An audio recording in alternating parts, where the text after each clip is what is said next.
Հարգելի հետևորդներ, բազմահազար մարդիկ այսօր վաղ առավոտից Երևանում այցելում են Ծիծեռնակաբերդի հուշահամալիր հարգանքի տուրք-մատուցում 20-րդ դարի սկզբին ցեղասպանության զոհ դարձած ավելի քան 1,5 միլիոն հայերի հիշատակին։ Հայաստանի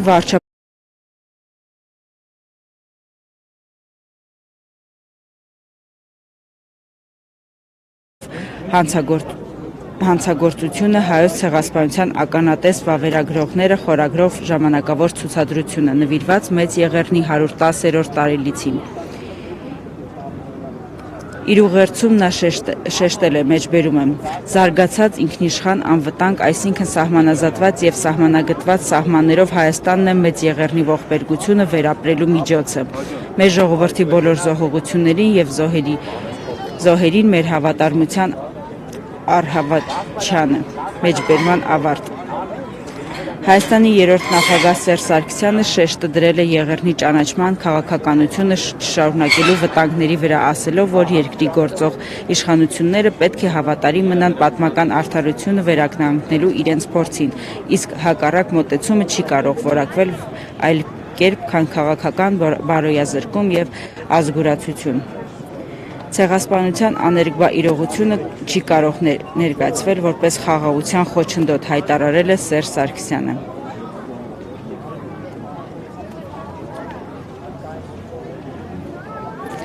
Նշենք, որ հայտարարությամբ է հանդես եկել նաև Հայաստանի արտաքին քաղաքական գերատեսչությունը, շեշտելով պաշտոնական Երևանը այսօր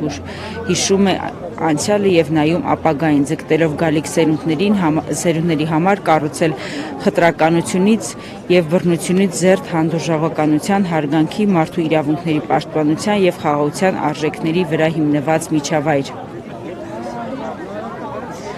Ազգային ժողովի նախագահ Ալեն Սիմոնյանն էլ ցեղասպանության 110-րդ տարելիցի կապակցությամբ ուղերձում նշել է, մեջբերում եմ, չենք մոռանում տեղի ունեցածը, բայց չենք էլ ցանկանում, որ հիշողությունը դառնա միայն ցավի ու սգի աղբյուր, այն պետք է մեզ դարձնի առավել վճռական ու հեռատես մեր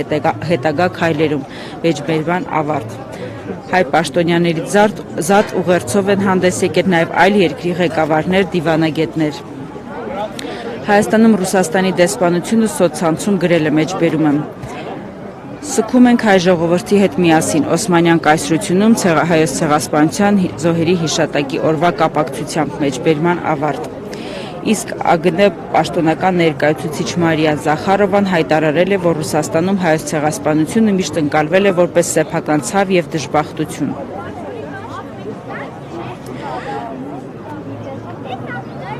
Գրառում է հանդես եկել նաև Ֆրանսիայի նախագահ Էմանուել Մակրոնը, հայերեն գրառում է արել իր սոցցանցում։ Մակրոնը գրել է այսօր ապրիլի 24-ին ոգեկոչման ազգային օրը, հիշենք բոլոր զոհերի եւ կենդանի պահենք նրանց հիշատակը, շարունակենք գործել մարդկության անունից հանուն ճշմարտության եւ արդարության, գրել է նա X-ում։ Հայաստանում Ֆրանսիայի դեսպան Օլիվե դը Կոնտինյեն գրառում է կատարել նվիրված հայոց ցեղասպանության 110-րդ տարելիցին։ Այսօր ապրիլի 24-ին ոգեկոչում ենք 1915 թվականի հայոց ցեղասպանության 110-րդ տարելիցը, գրել է դեսպանը։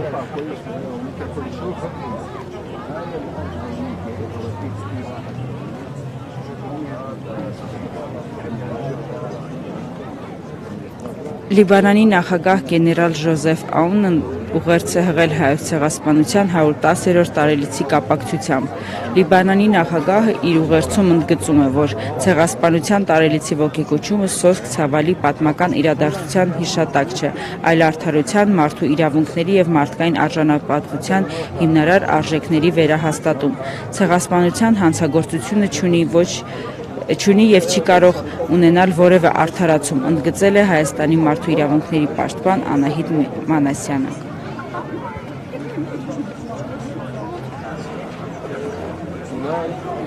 Հայաստանի ֆուտբոլի ազգային թիմի նախկին կիսապաշտպան եւ իտալական Ինտեր ֆուտբոլիստ Հենրիխ Մխիթարյանը սոցիալական հարթակներում անդրադարձել է հայոց ցեղասպանության 110-րդ տարելիցին։ Մենք հիշում ենք, մենք պահանջում ենք, մենք միասնական ենք, նշել է նա։